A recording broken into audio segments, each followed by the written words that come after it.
En el año de 1502, el sultán Bayezid II quiso que un puente cruzara el Cuerno de Oro, el estuario que separaba Estambul de Gálata. Esta majestuosa tarea fue encomendada a una persona muy famosa en la actualidad, el pintor Leonardo da Vinci. En aquella época los puentes se construían mediante arcos semicirculares, pero realmente la distancia que tenía que ser este puente parecía que esa idea no era muy buena. Leonardo da Vinci puso manos a la obra e hizo el proyecto de un puente que medía 280 metros de largo y 24 metros de ancho, 10 veces mayor que cualquier otro puente de aquella época. Realmente el diseño y el proyecto y la estructura eran fenomenales. Sería una estructura majestuosa. Al presentarle el proyecto al sultán, este lamentablemente no aceptó el proyecto y este puente, al menos como Da Vinci lo imaginó, no se construyó.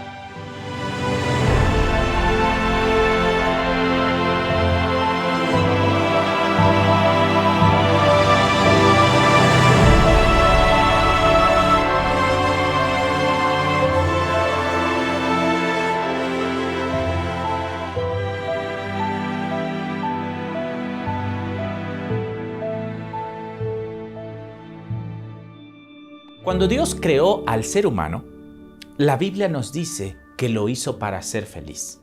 El libro de Génesis capítulo 2 versículos 15 al 17 dice: tomó pues Jehová Dios al hombre y lo puso en el huerto del Edén para que lo labrara y lo guardase. Y mandó Jehová Dios al hombre diciendo: de todo árbol del huerto podrás comer, mas del árbol de la ciencia del bien y del mal no comerás de él, porque el día que de él comieres ciertamente morirás. Dios pone a Adán y Eva en este hermoso huerto, el jardín del Edén. Lo puso en libertad para que disfrutase lo que Dios mismo había hecho por el poder de su palabra, pero le dio solamente una indicación: de todo árbol del huerto podrás comer, mas del árbol de la ciencia del bien y del mal no comerás de él, porque el día que de él comieres, ciertamente morirás. ¿Y qué fue lo que sucedió? Estoy seguro que tú conoces esa historia. Tú sabes qué fue lo que pasó con Adán y Eva. Y el libro de Eclesiastés, capítulo 7, versículo 29 dice aquí: solamente esto he hallado, que Dios hizo al hombre recto, pero ellos buscaron muchas perversiones. Sí, querido amigo, Dios hizo al hombre perfecto, pero lamentablemente el ser humano, en esa libertad que Dios le dio, la convirtió en libertinaje. Y al comer de ese fruto prohibido, tristemente, la humanidad se fue a pique. ¿Y cuál fue el resultado? ¿Cuál fue la consecuencia? El libro de Isaías, capítulo 59, versículo 2, dice: pero vuestras iniquidades han hecho división entre nosotros y vuestro Dios, y vuestros pecados han hecho ocultar de vosotros su rostro para no oír. La conexión que había entre el cielo y la tierra se perdió. Es como si se hubiera desconectado el cable del internet. Es como si hubiéramos apagado el Wi-Fi. Y esa conexión que pasó se perdió. Esa fue la consecuencia del pecado. Y el libro de Romanos capítulo 3 versículo 23 dice: por cuanto todos pecaron, están destituidos de la gloria de Dios. Y este mundo iba en destino directo hacia la perdición.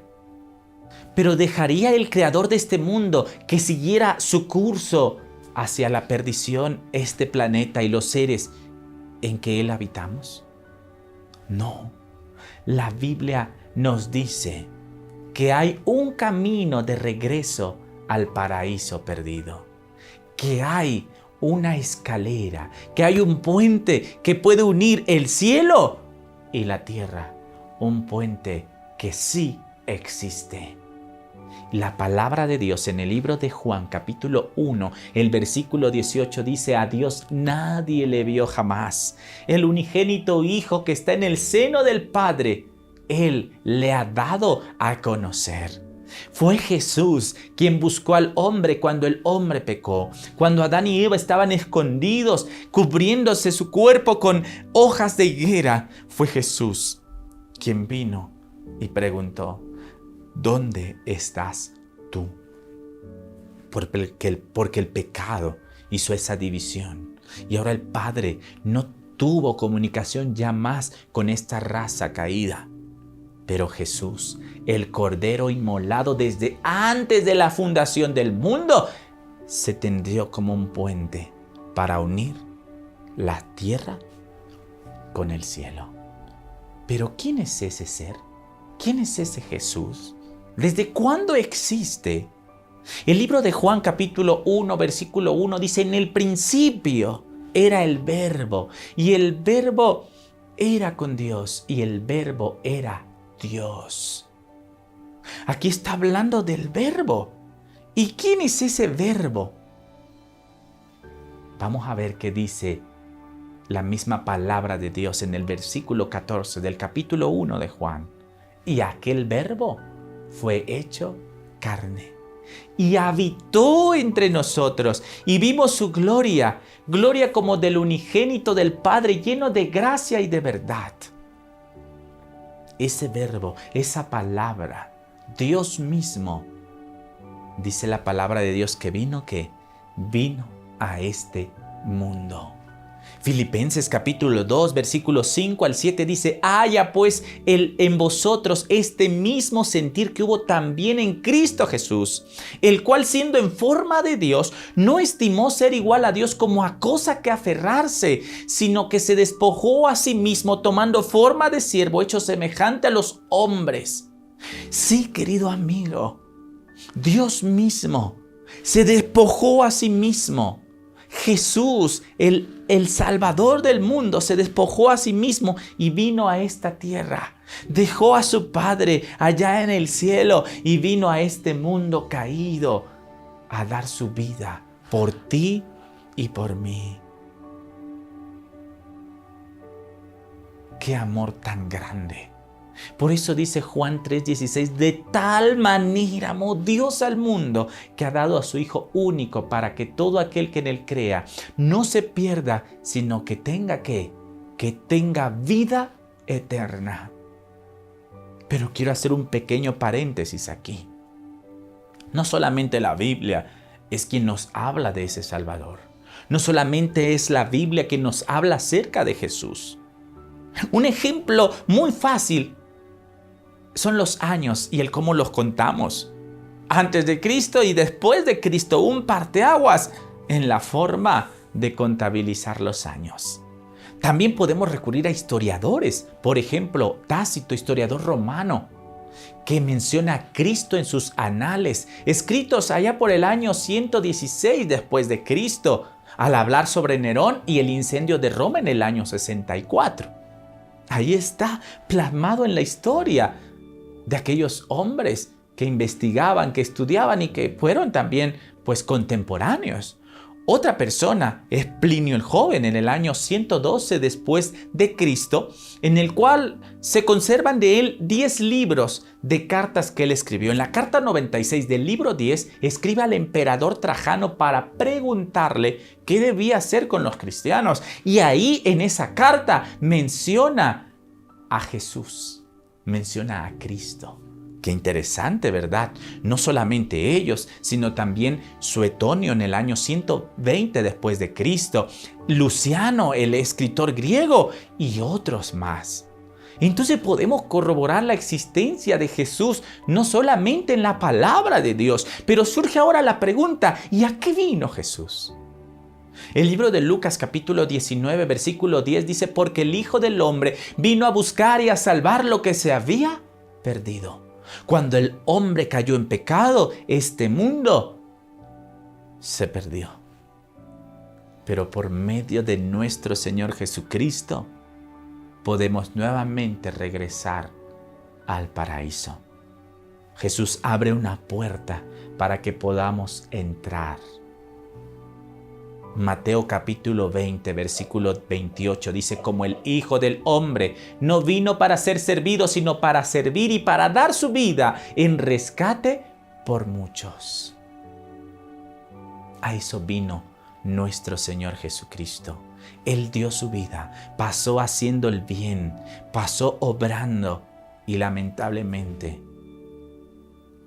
la Biblia dice, y la historia lo comprueba, que nuestro Señor Jesucristo murió en la cruz del Calvario. Pero por medio de esa muerte alcanzamos tú y yo la salvación. Por medio de ese sacrificio en esa cruz del Calvario, ahora tú y yo podemos tener acceso al Padre Celestial. En cierta ocasión, aquel hombre llamado Saulo, del que hablamos en el video anterior, cuyo nombre posterior fue Pablo, iba en camino a Damasco, persiguiendo a los seguidores de Jesús, persiguiendo a aquellos que se decían ser cristianos, llevando cartas con autorización para matarlos. Pero entrando a la puerta de Damasco, de pronto dice la historia y dice la Biblia que se le apareció una luz que lo hizo ciego. Y él cayó al suelo. Y dice Hechos capítulo 22, versículo 8, yo entonces respondí, ¿quién eres, Señor? Este hombre preguntó, ¿quién eres? Y él me dijo, yo soy Jesús de Nazaret a quien tú persigues. Y fue ahí el momento en el que Saulo se encuentra con Jesús y se convierte en Pablo, aquel gran predicador del Evangelio. Y tú y yo también necesitamos encontrarnos con ese Jesús. Y también necesitamos preguntar, ¿quién eres? Y sabes, Jesús dio la respuesta. En el libro de Juan capítulo 14 y el versículo 6 dice, yo soy el camino, la verdad y la vida, y nadie viene al Padre si no es por mí. Jesús es el puente que une la tierra con el cielo, no como aquel puente de Leonardo da Vinci que nunca se construyó. Jesús es un puente real, es el camino, es la verdad y es una verdad inalterable de que Cristo Jesús es tu Salvador y es mi Salvador. Y solamente queda en ti la decisión, querido amigo, de qué vas a hacer con ese Salvador, qué vas a hacer con ese Jesús que se despojó, que dejó las mansiones celestiales y vino a este mundo. Murió aquí, sufrió aquí, fue martirizado aquí, pero todo lo hizo por ti. Resucitó al tercer día, ascendió al cielo a los 40 días y hoy está allá en el cielo intercediendo por ti y por mí y está próximo a regresar. No olvides que Jesús es el camino, la verdad y la vida. Y esto es una verdad inalterable porque el sacrificio fue para tu salvación, para tu oportunidad. No desprecies ese puente, no desprecies ese camino de regreso al paraíso. Que el Señor te bendiga.